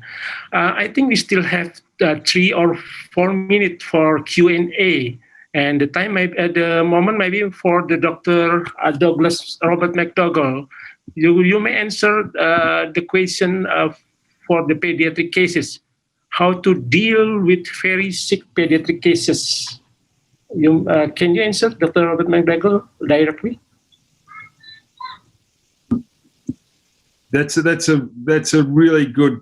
Thanks, Dr. Harris. That's a really good question. Yes, the patient who is very sick, who comes along for many presentations, and we're very fortunate to have a fantastic group of child life therapists who we engage to help in this situation. What we try and do is have the same group of people looking after the same patients so they can develop a therapeutic relationship. Now, it's very difficult to have the same anaesthesiologist each time, but we try and have the same nursing staff, the same anaesthesiology assistant. So there is at least a familiar face, and we try and get our child life therapists and our procedural pain team to see these patients. There's another question there talking about patients with special needs and different cognitive capacities, and really that question is a great question. And what we do for those patients is, in advance, we talk to their caring team, be it the developmental paediatricians, the family. And we try and get a plan, and we have that plan written in the patient record. Now, we have an electronic medical record, which makes it easy to put a plan that's viewable to everyone. And I've got to say that in many cases, we need to use pharmacological techniques to help with the preparation. So, we often use a lot of pre-medications, be it midazolam, clonidine, dexmedetomidine, or ketamine in these children because they are, I think the psychological preparation is often just not enough. But in time, you often find using psychological techniques from people who know the family that we can reduce the reliance on these medications. Thank you, Dr. Robert McDougall. I have one. Dr. Sophie Pestieau.